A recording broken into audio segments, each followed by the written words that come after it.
സർവ്വനാഥനായിരിക്കുന്ന കർത്താവേ, ഞങ്ങൾ അങ്ങേക്ക് നന്ദിയോടെ സ്തോത്രം ചെയ്യുന്നു. പുനരുത്ഥാനം കഴിഞ്ഞ് ഒരു ഞായറാഴ്ച കർത്താവിന്റെ പാദപീഠത്തിലേക്ക് കടന്നു വരുവാൻ ഞങ്ങൾക്ക് അവിടുത്തെ സാവകാശം ഒരുക്കിയതിനായി ഞങ്ങൾ അങ്ങേക്ക് നന്ദി പറയുന്നു. പുനരുത്ഥാനം ചെയ്ത കർത്താവിന്റെ കൃപയിൽ ആശ്രയിച്ചുകൊണ്ട് കർത്താവെ ഞങ്ങളെ ആരാധനയിൽ സംബന്ധിക്കുകയാണെന്ന് പ്രത്യേകിച്ച് സ്ഥിരീകരണത്തിലൂടെ സഭയുടെ അംഗത്വത്തിൽ പ്രവേശിക്കപ്പെടുന്ന സ്ഥാനാർത്ഥികൾക്കായി പ്രത്യേകമായി പ്രാർത്ഥിക്കുന്നു.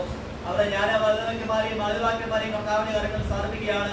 വ്യക്തിസ്മയിൽ ജ്ഞാനമാതാക്കന്മാർ ഏറ്റെടുത്തതായ ഉടമ്പടികളും പ്രതിജ്ഞകളും ഒക്കെയും ഈ പ്രിയ കുഞ്ഞുങ്ങളെ കർത്താവെ സ്വന്തമായി അവർ ഏറ്റെടുക്കുന്ന ഒരു വലിയ ശുശ്രൂഷയായിരിക്കാൻ ഞങ്ങൾ അങ്ങനെ നന്ദി പറയുന്നു.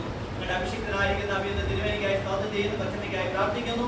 കർത്താവെ ഈ കൺഫർമേഷൻ ശുശ്രൂഷയ്ക്കായിട്ട് പരിശുദ്ധാത്മാവിന്റെ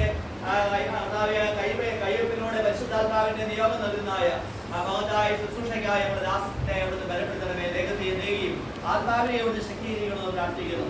അങ്ങനെ സ്വന്തം ചായച്ച് നമ്മുടെ മക്കളിലേക്ക് കടന്നു വന്ന് കർത്താവെ പ്രിയ കുഞ്ഞുങ്ങളെ അവിടുന്ന് അനുഗ്രഹിക്കണമെന്ന് ഞങ്ങൾ വിനയമായി അപേക്ഷിക്കുകയാണ്. എല്ലാവരെയും കർത്താവിനെ കടന്നു വന്ന ദൈവത്തിനായി സ്തോത്രം. വിവിധ സഭകളിൽ നിന്ന് ഈ ശുശ്രൂഷയിൽ പങ്കാളികളായി തീരുന്ന എല്ലാവർക്കുമായി പ്രാർത്ഥിക്കുന്നു. അവരുടെ യാത്രകളെ കർത്താവ് അനുഗ്രഹിച്ചതായി സ്തോത്രം. വേണ്ടി പ്രാർത്ഥിക്കുന്നതുമായിട്ട് ഞങ്ങളുടെ സഭയെ പടിയോടെ താഴ്ത്തുന്നു. കർത്താവെ ഞങ്ങളുടെ പ്രാർത്ഥനകളും ഞങ്ങളുടെ സ്തോത്രങ്ങളും ഞങ്ങളുടെ ഗാനാലാപനവും വചന ശുശ്രൂഷയും അതിനുശേഷം നടത്തപ്പെടുന്നതായ കർത്താവെ വിശുദ്ധ സംസർഗ ശുശ്രൂഷയുമെല്ലാം ഞങ്ങളുടെ നാമമാത്രമായി തീരാൻ സഹായിക്കണം.